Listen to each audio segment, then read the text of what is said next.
The Pacer, Britain's long-lived rail bus.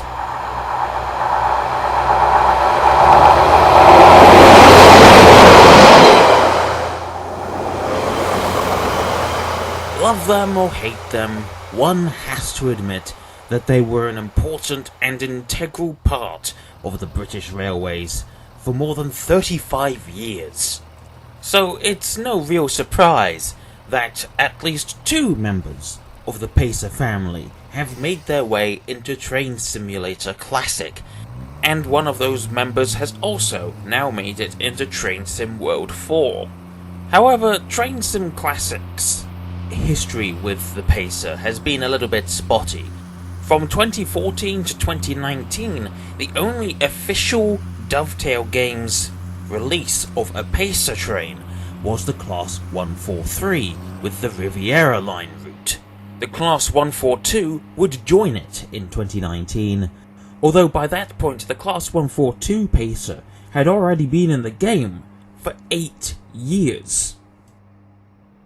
This is the story and the comparison of 3 Class 142 Pacers released for Train Simulator Classic.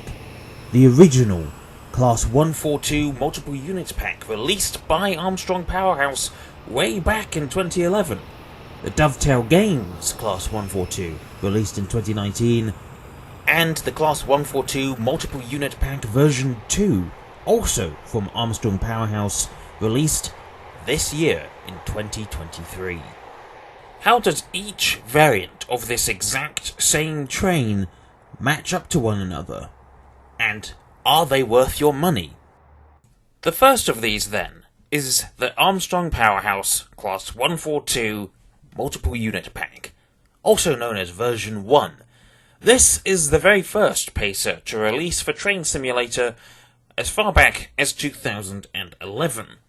It never reached the Steam store, it was never official, this was purely third party. Developed by Armstrong Powerhouse in coordination with Wagons, this was one of the earliest attempts at a third-party train for Train Sim Classic, and it was certainly the first for Armstrong Powerhouse. Next in line is the Dovetail Games Class 142, released in October of 2019. And you can immediately see that compared to the original Armstrong Powerhouse Wagons 142, this one looks a lot better. At the same time, though, it is the worst of the 3 that we're looking at here today.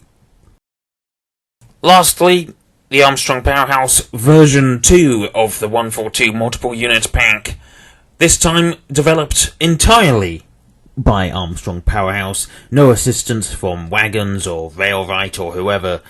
Armstrong Powerhouse did this entirely in-house, and it is a very, very good job.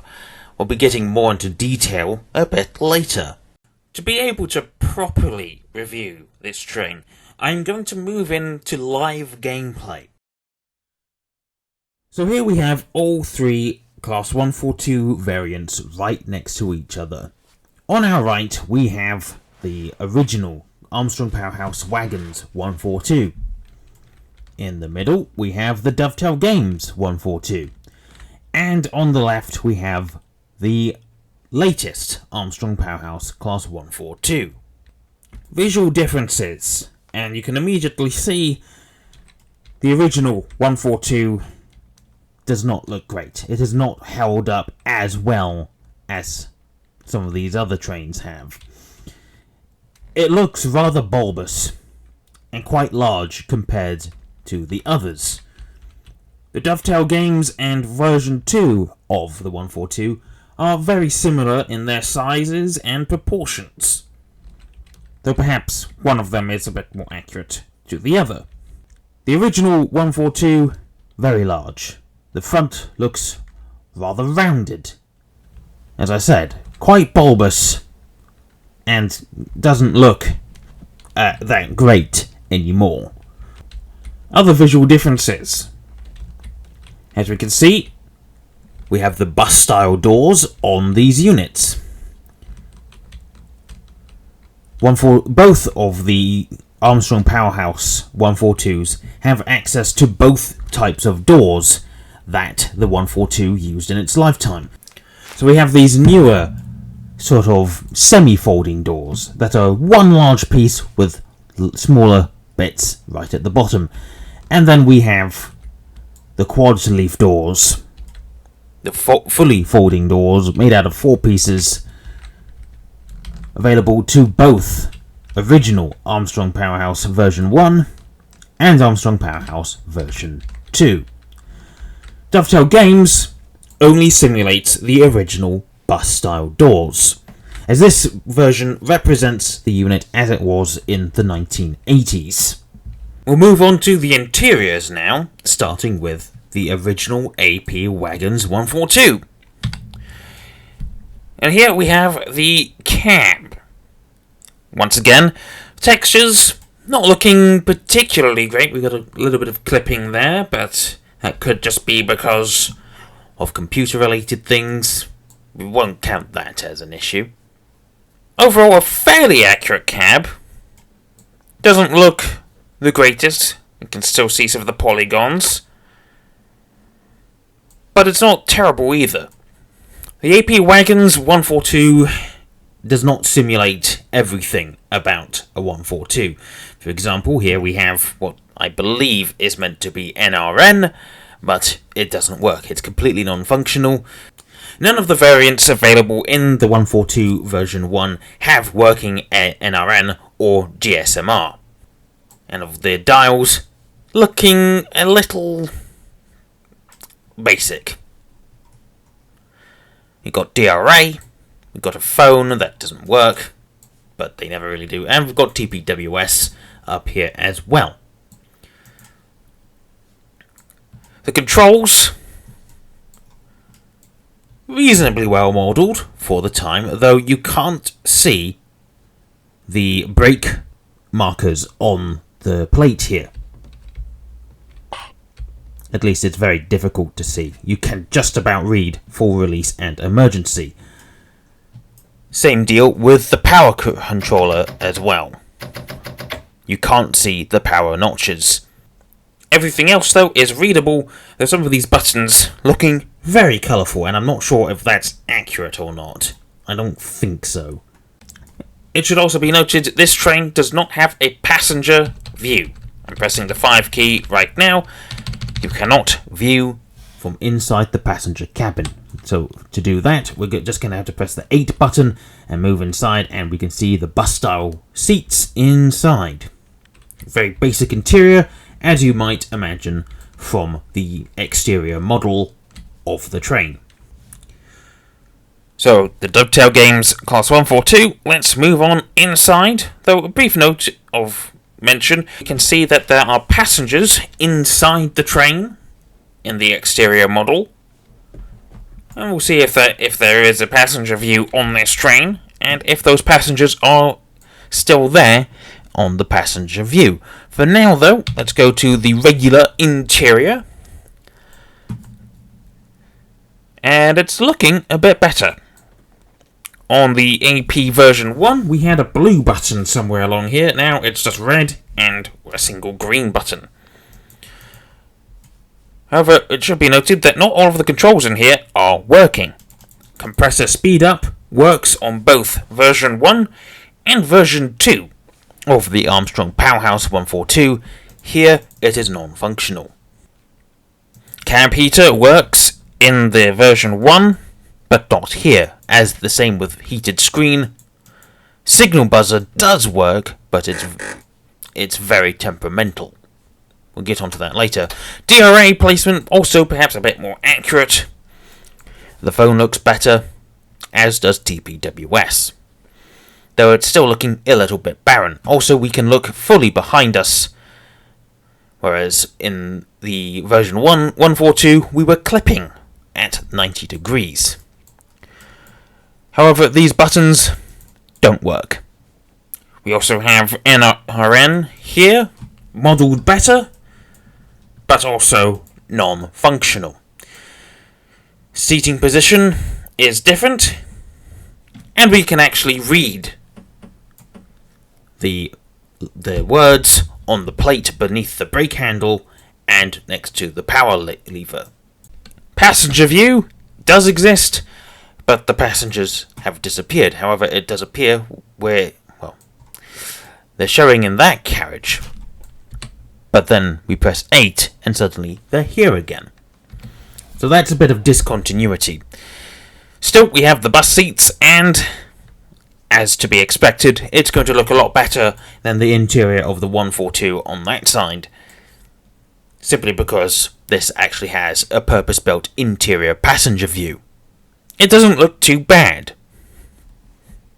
So, here is the cab of version 2 of the Armstrong Powerhouse Class 142, and already we can see some extra stickers, including the BTP Fatality hotline, unit information sticker, including an accurate number to the vehicle, especially the carriage and entire unit number. So in this case, 142006, carriage 55597, which is accurate. 142006, 55597. Texture work is much better. Cab heater is no longer functional. Heated screen, however, does work. Signal buzzer is available. Has its destination light, cab light, instrument panel, as to be expected. Compressor speed up also works, as well as the new hold gear button in earlier variants of this pack. And we do have a blue button, however it looks much better than the one seen in version 1, as well as this is a functioning GSM-R, modelled much better. This will be replaced with NRN on earlier variants of this unit. Also functioning saloon light buttons. We also get vestibule lights. None of these other buttons, however, are functioning. One thing I forgot to note, windows in both version 1 and version 2 open and close. Didn't check with the DTG variant, however, I'm pretty sure they don't work in that. There is also some cab variations, minor ones, mainly to do with colour. This, as you can see, is the standard beige colour. However, if you use the Northern Trains variant, then the cab will be blue. That goes for version 1 of the Armstrong Powerhouse 142. However, DTG variant does not simulate the Northern variant, therefore it does not get the blue cab. Passenger view also varies. Not only are there multiple views, but you also get variants not just in seat colours, maquettes, but also seat type. In the Provincial Railways variant, you have right there. Then you get the normal bus style seats that you get in the other two versions, but here you also get access to the later Chapman seats, seen here on this Arriva Trains Wales variant. And to prove it, here are the bus seats on the Provincial variant. Also of note, when using the interior view, the doors of this train will now open on the interior passenger view. However, because I'm not at a platform, they are not opening. This is not classed as a platform on this route. Therefore, the doors will not open. And there is no way to manually open the doors. This uses the bog standard train sim way of opening and closing the doors. It assumes that there is a guard on board at all times, and therefore the driver does not get the option to open and close the doors themselves. Other bits and bobs also include the different styles of lights. As you can see, we have LED style lights on the outside here of this later Arriva Trains Wales 142. This earlier Provincial version gets the incandescent bulbs. Again of note is the headlights.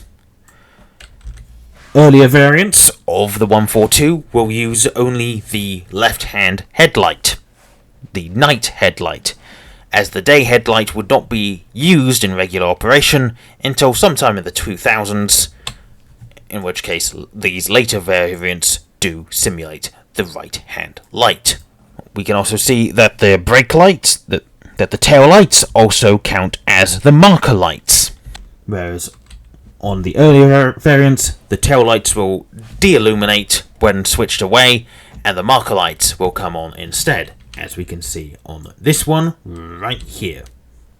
In version 1 of the AP Wagons 142, the lights are a bit different. You do get the same selector, tail, marker, headlights night, headlights day. However, it doesn't work quite that same way. You get the tail lights, the markers only, but then it's just the headlight only.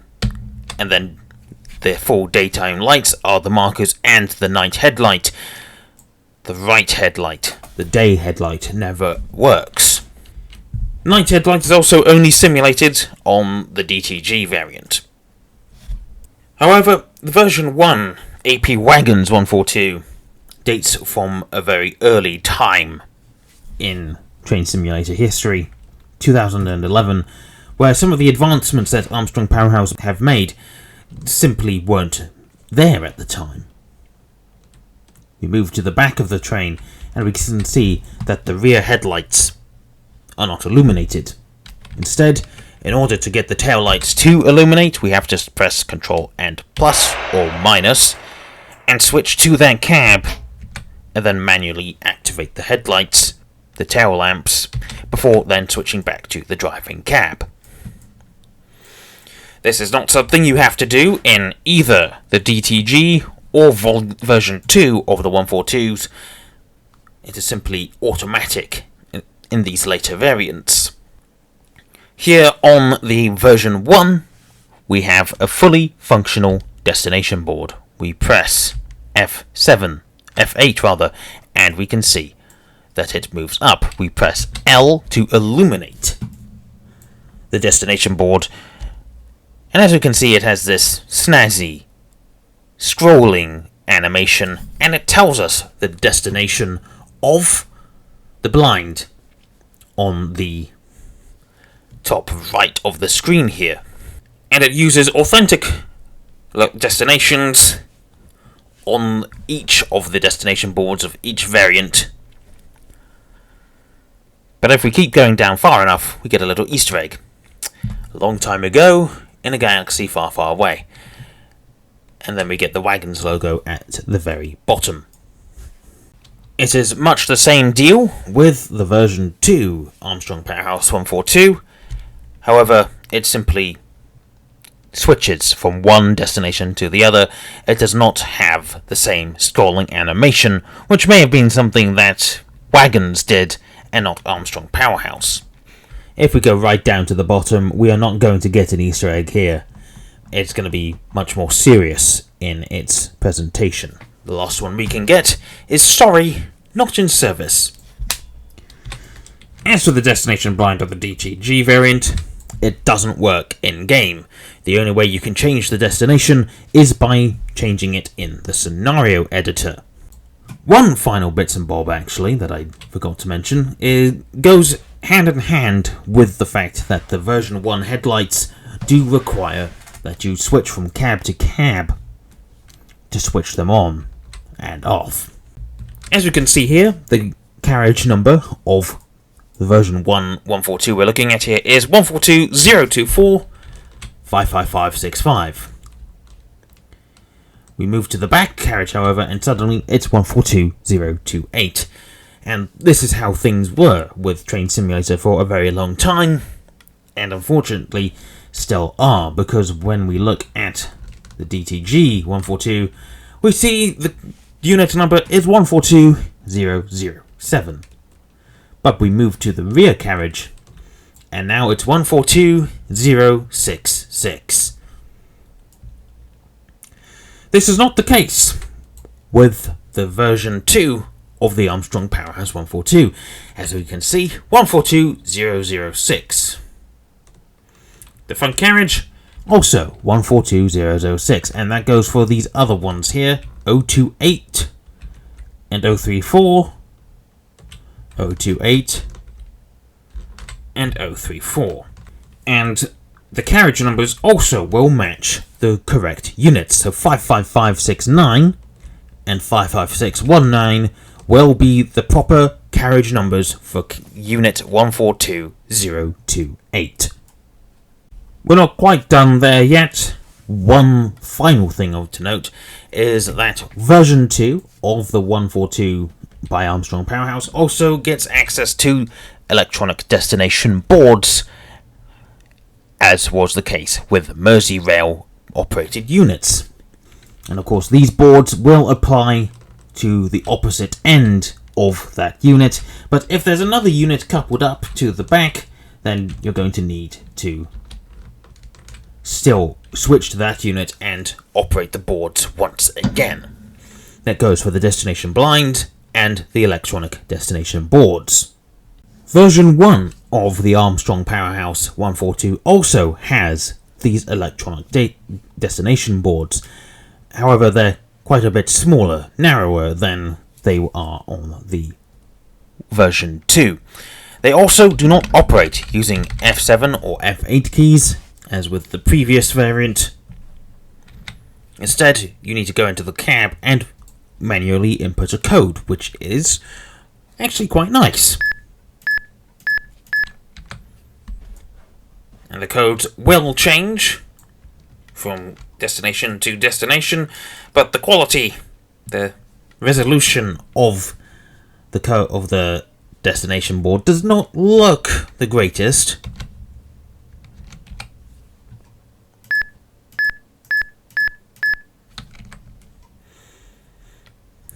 It looks better from a distance than it does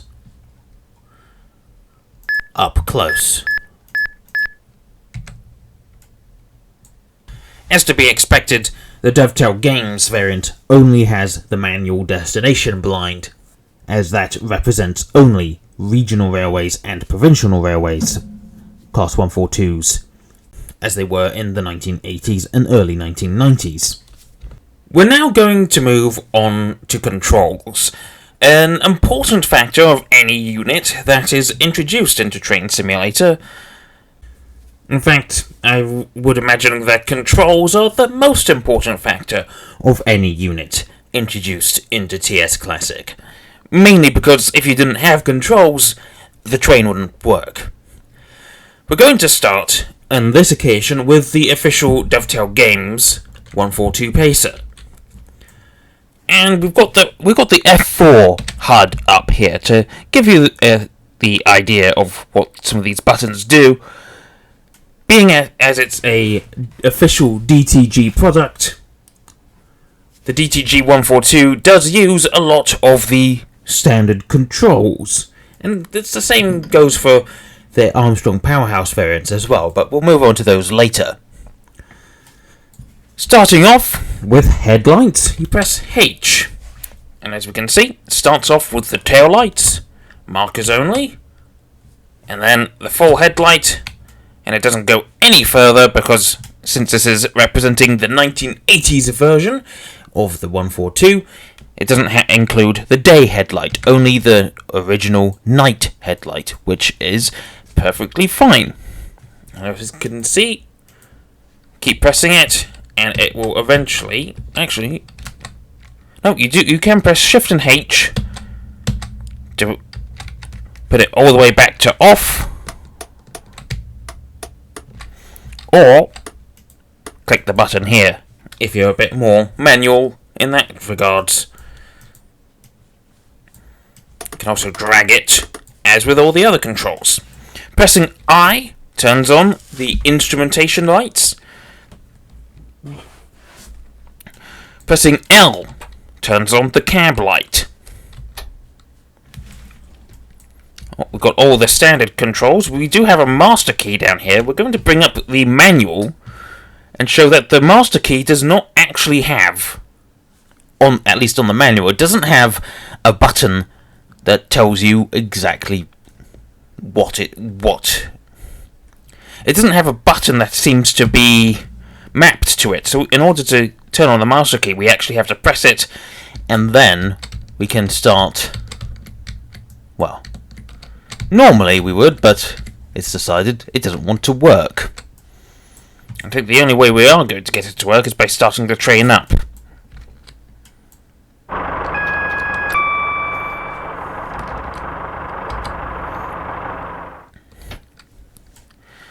So we did just get the AWS there, and it, as we can see, it automatically goes back to off the moment the engine is turned off. So we've got to turn the engine back on. Q deactivates the AWS, and you may have noted that the instant we went from off to reverse, the AWS alert came on.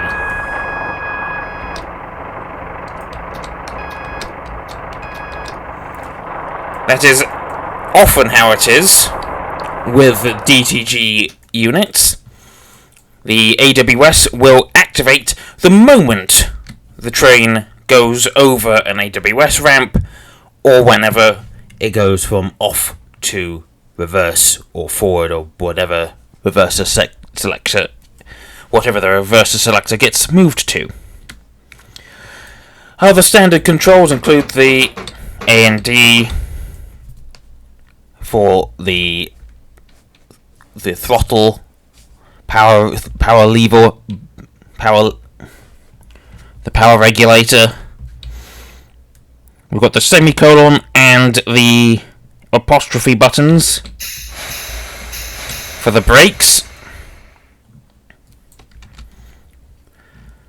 And all the other normal buttons that you would imagine from a DTG unit, including the horn, which does include the high-tone horn. Press spacebar for the horn, or this button here, and the B button for the high tone, or low tone in this occasion. That is a bug.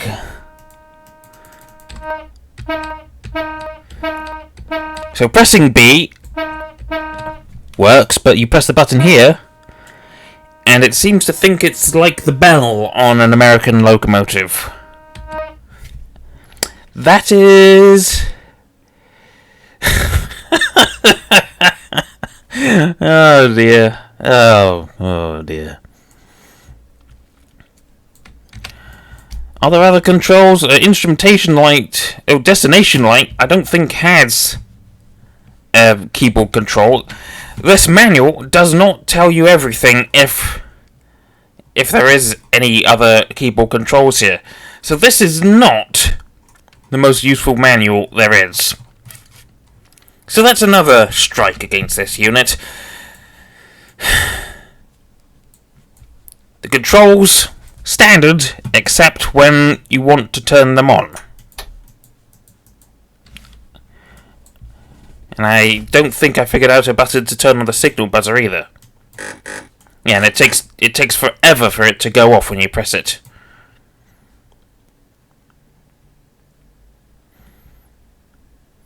It's not done anything. Hold it down, maybe? Hold it down. Yeah, that is not very immersive. And none of the buttons back here work, as we already determined. Pressing V turns on the wipers, and pressing Shift and V will turn it to off and slow.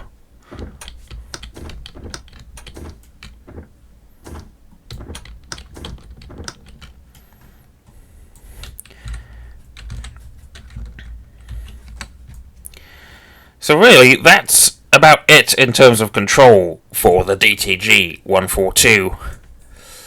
It is not the greatest thing out there. We're being perfectly honest there. Sounds we will move on to shortly. One thing I forgot to mention, just briefly, there is only one button that controls the engine on the DTG 142. That is simply the Z key. You press Z to turn it on, and Z again to turn it off. Simple as that. We now move to version 1 of Armstrong Powerhouse 142. Now we need to remember, this is the first, or if not one of the first. Now we need to remember, this is one of, if not the first, unit pack that Armstrong Powerhouse ever produced. It would take until 2015 for them to start standardizing their controls. So the control layout on the version 1 is a bit all over the place. One thing to note though about this is we do have some handy little things here before we go into the controls. We can see here that all the buttons in the cab actually say which key to press on the keyboard. So here we've got engine start, which is, as per usual, Z, but to turn the engine off, you press X. The compressor speed up is F. Turning on instrumentation is I, as to be expected. However, a difference is that destination light for our scrollable thing up here, you have to press L. The cab light is instead the U key, which can be a little bit disorienting, especially if you're used to newer product from AP. Heated screen does not have a button. It's an assigned key, nor does cab heater. The signal button does, though. That's the N key, and actually I've just noticed it lights up a bit. Don't know if that's intentional or not. The same goes for the master key. That now gets a assigned key on the keyboard. That is the E key. And we have the standard driving controls as well. And as we heard there, the AWS also comes on immediately after passing over an AWS ramp or when moving the reverser from the off switch.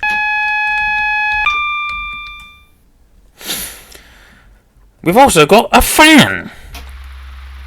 Press K to turn that on and off.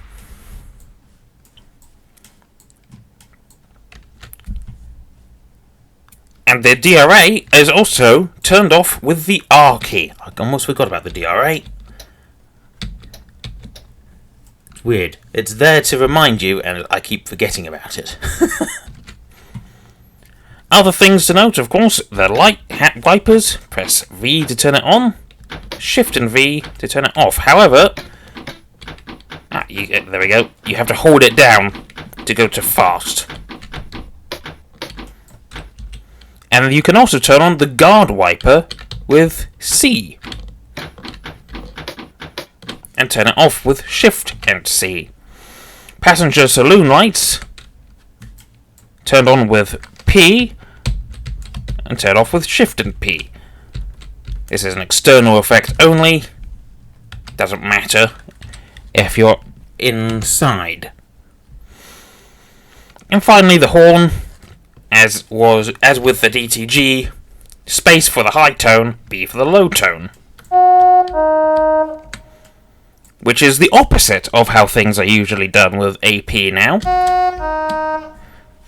It's usually the low tone gets assigned to the space bar, and the B key is assigned to the high tone.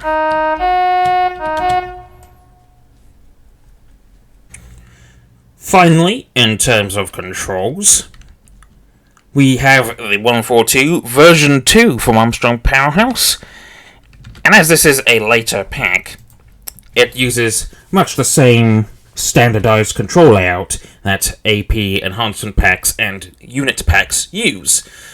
We also have some extra features, which would be more of a bits and bobs thing. Would be more of a suited to bits and bobs, but we'll include those here anyway. So, we don't get the key reminders in the tooltips anymore, the hover things, whatever you call them. Instead, you have to look at the manual and memorize them.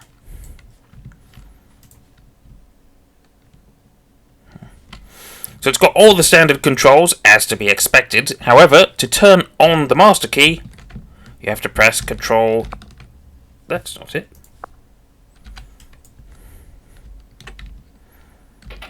You have to press Shift and W to turn it on and off. Q, as always, resets AWS.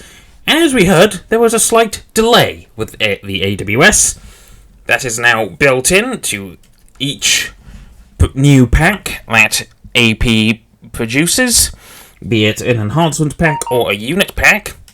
And also we've got the fully functioning GSMR that turns on and all. So I'm going to simulate that again, put it off, get a slight beep. And again, slight delay, which is realistic. There is a slight delay between going over an AWS ramp and the AWS Sunflower being triggered.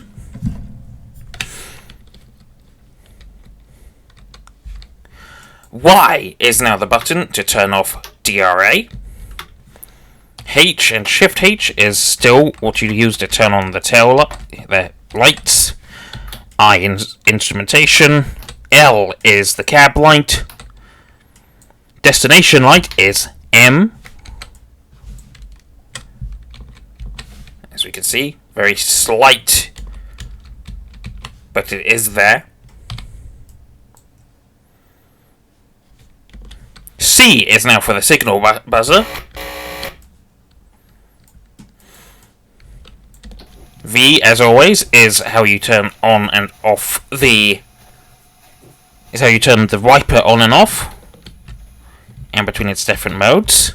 The guard wiper, I think, does not have a button to use. Certainly I don't see it. So instead, the way you turn on the guard wiper is to manually turn it on. If there is a control for that, I haven't found it. It's certainly not in the manual. Might not matter. Doesn't really matter. Most of the time you are going to be set in this seat. And the passenger saloon lights are now turned on with the O button and turned off with Shift and O. However, you can't really tell because the lights are on regardless. So, it's just an effect, really. Oh well. Various other buttons that don't work. They're just there for set dressing, really.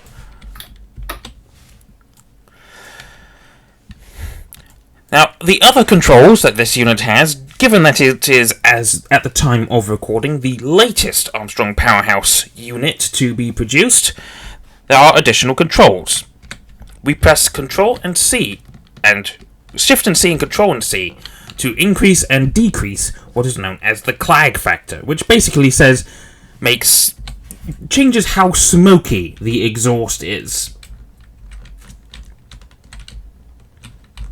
There's also Shift and B and Control and B to modify the bounce factor.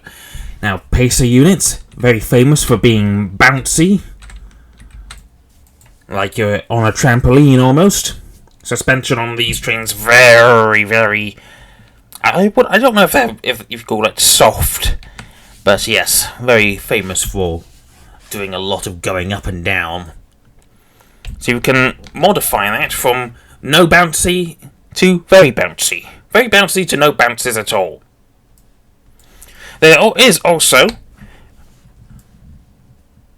being progressively added to packs as they come, the horn factor. Now, it's slightly different here, because the horn factor also would... Normally, horn factor would be controlled with Shift and H and Control and H.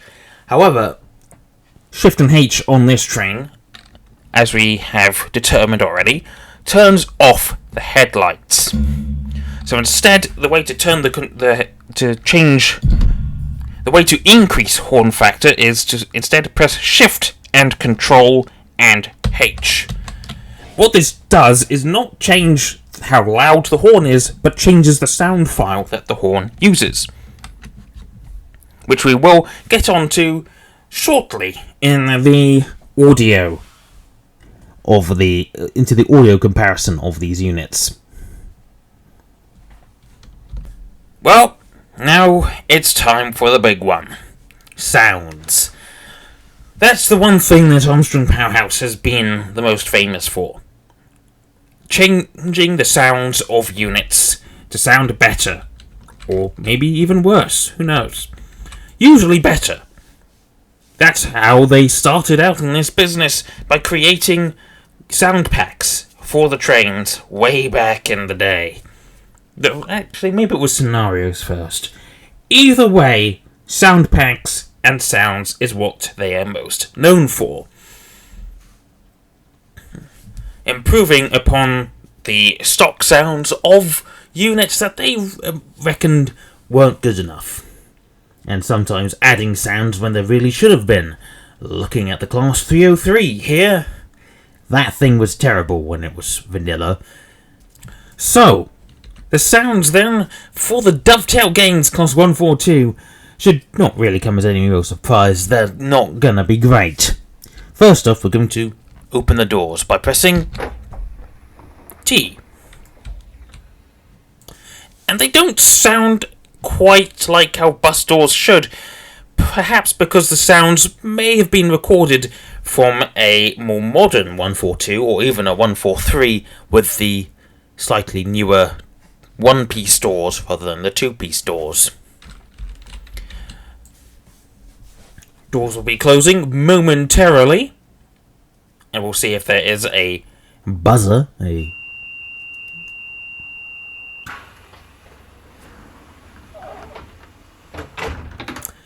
Well, the doors closed far too fast for the sound, and the sound was clearly of more modern doors. I'm pretty sure that these sounds have been recycled from the Class 143 that originally released with the Riviera line route. So now we are going to turn on our engine. Press the Z key to do that. And the engine sound doesn't sound too bad from the exterior. Turn it off, and we get a decent turn-off sound. However, when you're inside the train, things get, well, they rapidly go downhill. Press Z to turn the engine on, and suddenly the ignition sound that we heard on the exterior is no longer audible on the interior. Press it again to turn the engine off, and there's no engine turn-off sound.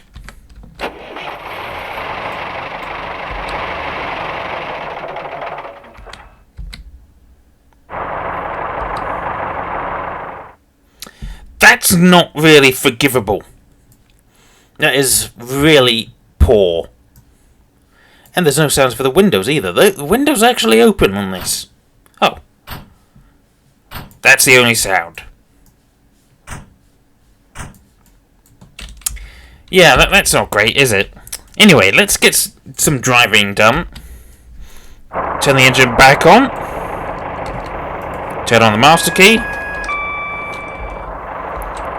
Should be noted that the train starts with the brakes released, so if you are in a scenario where the train is starting on a hill, it will start rapidly moving downhill, which is not great. It should start with at least one step of brake.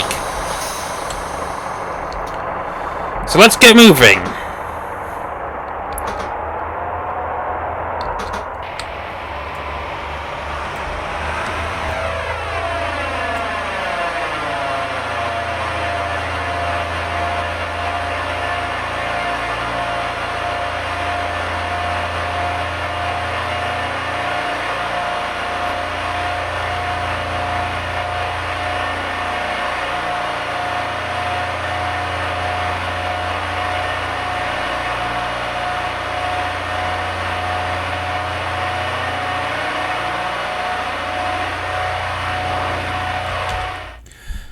So the sounds, at the minute, we can tell that this is using a voice transmission unit. But the engine sound themselves sound it's almost like it's trying to be. I think it's trying to be the Leyland TL11 engine. At least that's how it sounds at idle. However, when the train is on the move, it sounds like it's trying to be more like the Cummins unit, which maybe it's trying to be a best of both worlds, because, well, I guess they weren't trying to do a full representation, a fully accurate representation of the 142. Also, I've just noticed, with the air conditioning hump here, you can see through, oh dear, just there. It's not. Oh dear. That's more of a visual thing, isn't it? But, yeah. Anyway, moving back onto the sounds. So we've got this sort of hybrid Cummins / Leyland engine with the voice transmission. We're going to keep going because, as we know, a voice transmission should put the train into its second stage at 45 miles per hour. I don't remember what the second stage is called. We'll just call it second stage. So 45 miles per hour is the speed we should be reaching before the RPMs go down. We're also at max RPM here. Well, the RPM audio has gone down, but at 39 miles an hour, and the RPMs actually hasn't changed.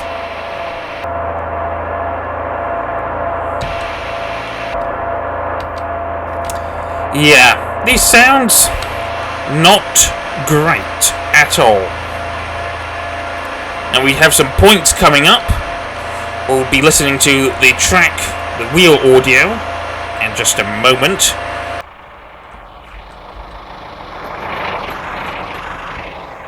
Well, the audio's there, faint, and a bit too quiet, I think. Now, one last driving aspect.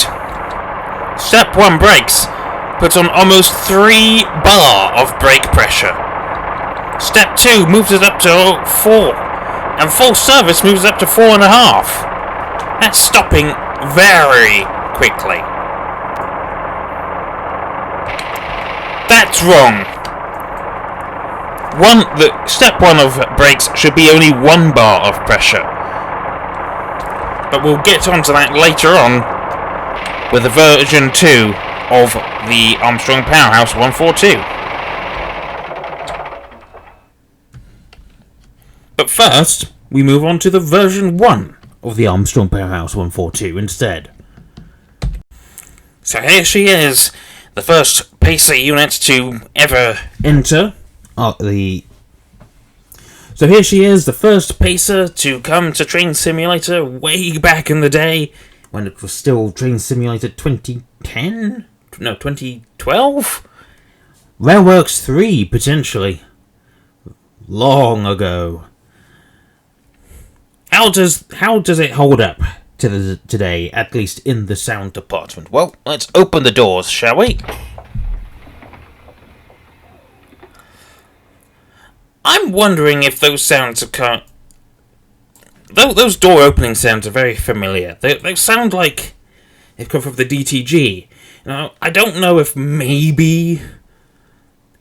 I don't think this pack. Okay, I'm gonna pause here because I know that this pack did also upgrade the sounds for the DTG Class 143. However, the 142 Pacer that DTG made in 2019, I'm pretty sure the sounds never got applied to that. Unfortunately, I can't check anymore because the store page is gone. So it's entirely possible that some sounds got borrowed, got moved up, that some sounds from the original 142 pack also got copied onto the DTG 142. But it sounds really convenient that the sounds for the doors are quite similar here.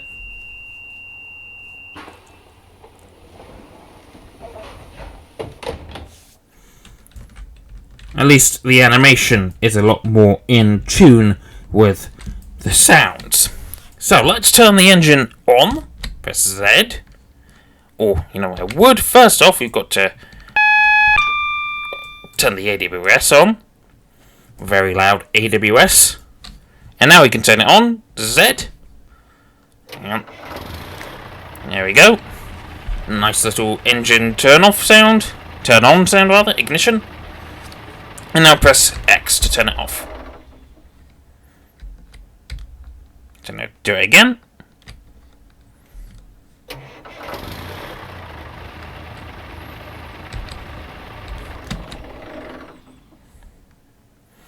And from the interior, the cab.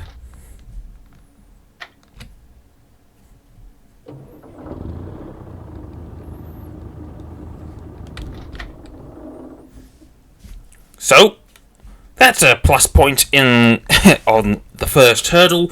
We already have ignition and engine turn-off sounds inside the cab. Now, we're going to do a little bit of driving. So let's turn the engine back on. As you can see, it has a little bit of a delay before the engines actually turn on. Oop. Turn the brakes off.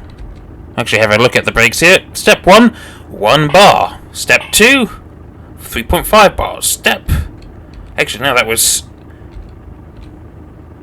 Step 2 is actually 44%. That is 3 bars. 3.5 for full service brakes. So let's go.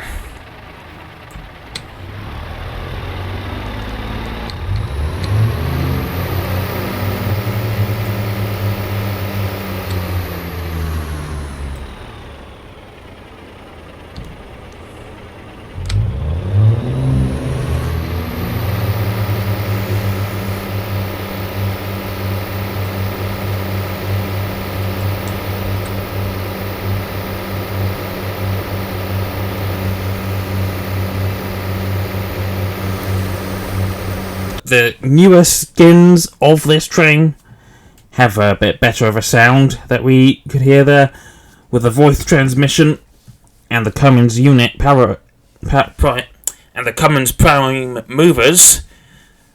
There usually would be a much more pronounced sound as the engines rev up. That is something to note, though. Despite the fact that we're using a regional railways livery, we are using the Cummins LTA-10 engine in the voice transmission, which would not be the most accurate for this livery. We shall now wait for the second stage of the transmission, which should be at 45 miles per hour, and it's gone down at 39 once again.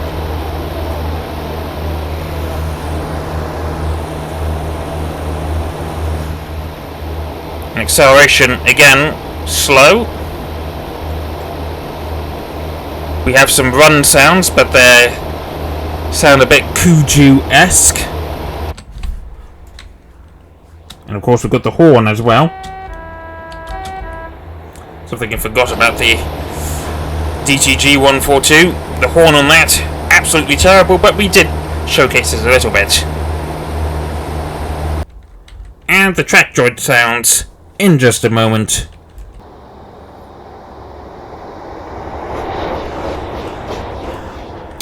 And unfortunately, the track joint sounds on version 1 of the 142 rather Kuju-esque, unfortunately.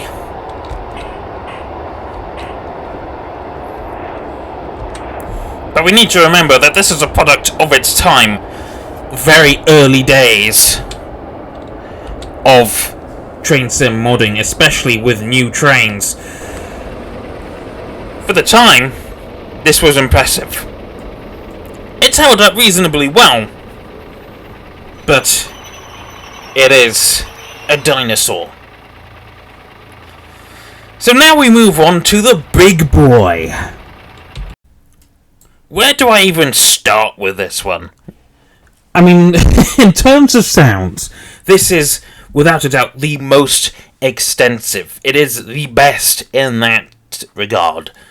It is, after all, Armstrong Powerhouse's newest pack, as of the recording of this video, December of 2023. Sounds... This is about as extensive as you can get for the 142.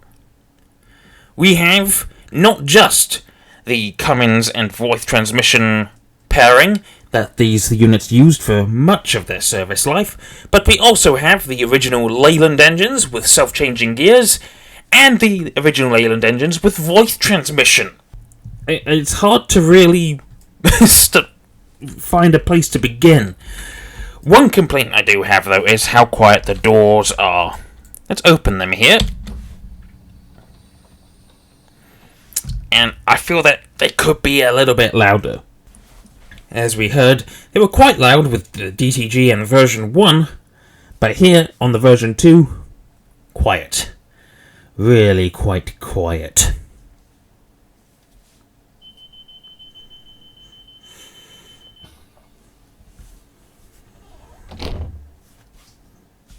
Decent sounds. Still could be a little bit louder. That's more of a personal gripe. Your mileage may vary. Now, also from the outside we have the brakes. Normally we would hear those, however, because the engine is off, we can't hear them, so instead we will cycle the engine. Let's press Z, turn them on. Except we can't, of course, because it's an off, so... Nice nice AWS. However, the sound for that does not change between the units, so if it would be more accurate as a bell on earlier units, then perhaps it would have been better to have a bell. But you record what you can get. If the AWS bell was not available to record, then sometimes you just gotta suck up to it. So, let's turn the engine on. We've also turned up the clag, so we can see the clag is now making a rather smoky unit. Let's switch to the other cab and also turn it up. And we have now a very smoky 142. Ooh. Control C to turn the clag all the way down to factor 1. And now you can see leading carriage is not very smoky, the rear carriage is very smoky. We'll also turn the bounce factor up, except it's already up, isn't it? There we go. Everyone's come to watch. So the brakes, audible from the outside in all of their applications.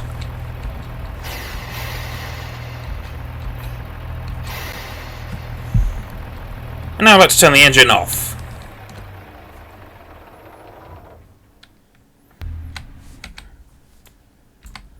Inside again, let's turn the engine back on. Nice.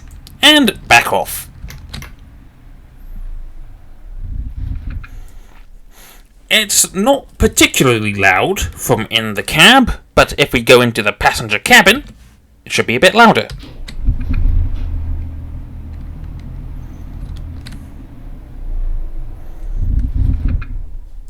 Not much louder though.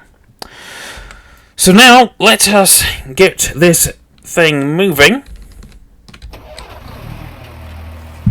But we're going to have to do this 3 times because, of course, we've got 3 different engine types, layouts to include here. So this is Cummins and voice transmission.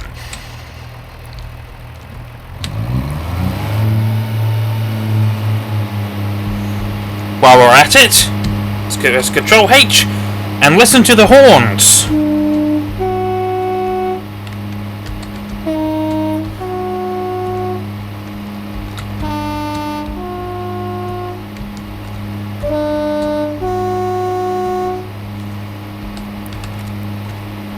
Horn factors 1 and 2 come from a 142.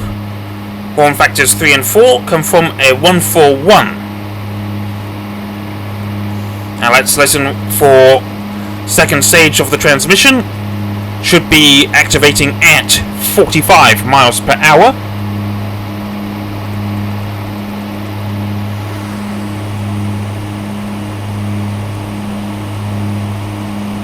It has been 39 with the previous 2 units, and it is still hasn't reached the second stage. We'll also keep a look at the RPM, which is lower than the other 2 units. It's only 2,100 RPM here.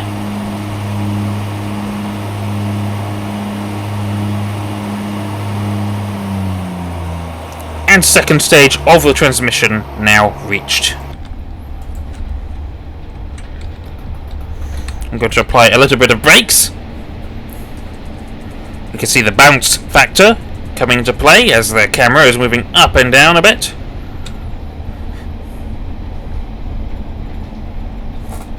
I say a bit, it's doing it a lot because we are on maximum bounce factor. Also, going to listen to the track sounds and the joints of this point here. Don't know how realistic that is, but it's quite nice. As for the simulation factor of this train, this has a tread brake simulation. The other 2 units just use the standard disc brake system.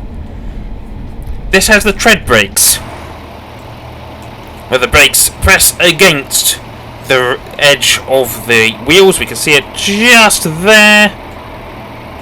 Right there, that's a tread brake. Not the most effective for braking. One thing I have noticed about this train though, the wheels are moving way too fast. I'll show that more in depth with the next version of this unit. For now, we're just going to listen to the sound as the engine goes to second stage from the interior.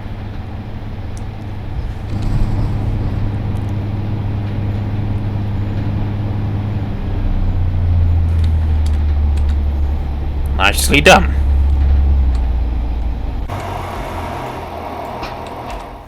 And so now let's move on to the next version of this train. So here is version 2, the oldest variant available, so to speak. This is how the 142s were when they were first produced, when they first entered service, using the Leyland TL11 engine and the self-changing gearbox. Doors are also slightly different, got a slightly different sound as they are a different design. There's also no warning beep when the doors are about to close.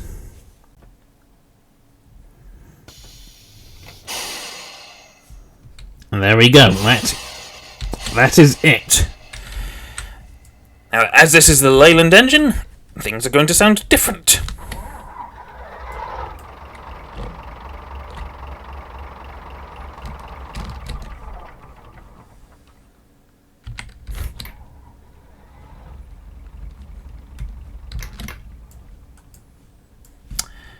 So yeah, different sounds when the engine is being turned on and off. But of course, that's not where things end, because as this has the self-changing gearbox, it's going to sound and drive very differently.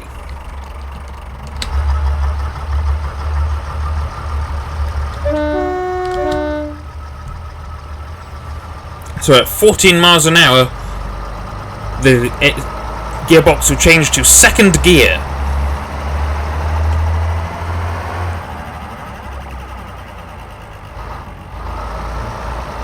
There's a 3-second delay between gear changes, and then we'll switch up to third gear at 24 or 5 miles an hour. I think it's meant to be 25.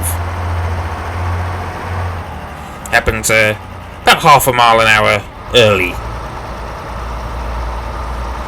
And then we'll switch up to fourth gear at 40 miles an hour. as with most Armstrong Powerhouse packs that are released these days, if the train has a window or door that can be opened from inside the cab,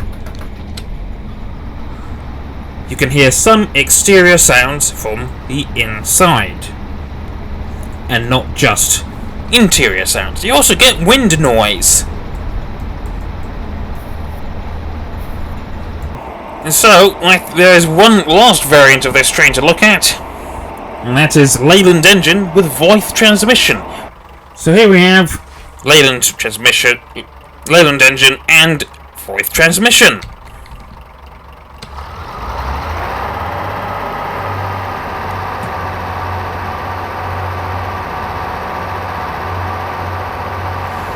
And we can see that the wheels moving a bit faster than they should be. It's not as egregious as the errors seen on the 450 and 350 packs, where the wheels on the rear end of the coach are turning the complete opposite direction, but that's less a fault of Armstrong Powerhouse and more the people who made that model. Slower to accelerate, as the Leyland engines have a bit less power than the Cummins ones. So at 45 miles an hour, we will be shifting up to the second stage of transmission here.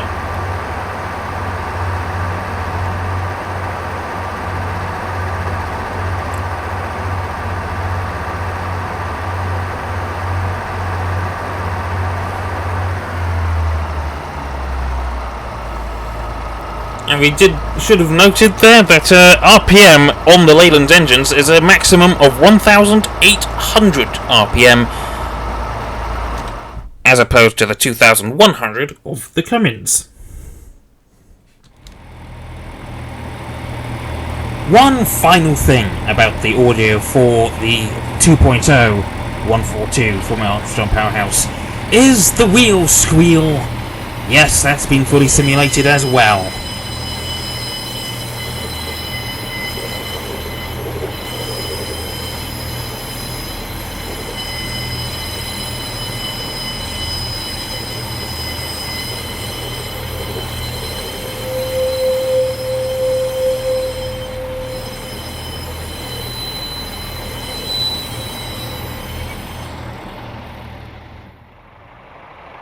So, the final verdict. Which one of these should you get? Well, there's unfortunately only really one choice. You see, the DTG Class 142 is by far the worst. Whilst it looks better than the original version 1 of the AP, it doesn't look as good as the version 2. The sounds are also flat out terrible, and the drivability is just horrendous. It accelerates too quickly, it brakes too quickly, everything about it is just wrong. The original Armstrong Powerhouse 142, on the other hand, it hasn't held up visually. The sounds are still okay though. The control layout could do it with a little bit of work, but it's a perfectly serviceable unit. Just doesn't look great. Unfortunately, you can't get it anymore.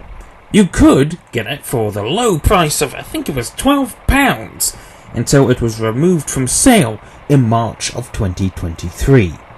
So that leaves you with two options. The DTG Class 142, which costs £12, £11.99 if you want to be really specific, or the brand new version 2 of Armstrong Powerhouse Class 142, which is the definitive edition, the definitive article. It does everything the best, but at a high price of £29.99. Yeah. Unfortunately, it's not really a contest.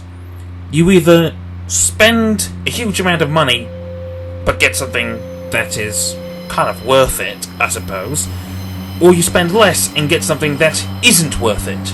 Even if it was free, you'd feel like you'd been ripped off.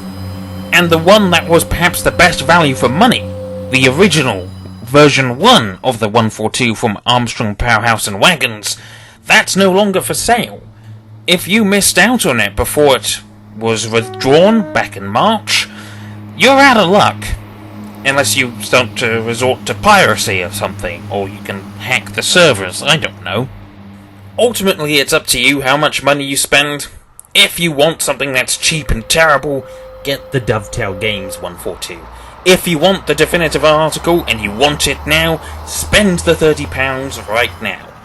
But otherwise, I would suggest waiting for a sale, which, because it is still brand new at this stage, the latest release from Armstrong Powerhouse, that's going to be a while. A few months down the line. Hopefully this review taught you something. Hopefully it's helped you make your mind up, told you the differences between the I know it was long, but trust me, it's worth it. This is the first opportunity we've had to compare 3 different versions of the same train in Train Sim Classic, I think. Until next time, thank you for watching, and good night.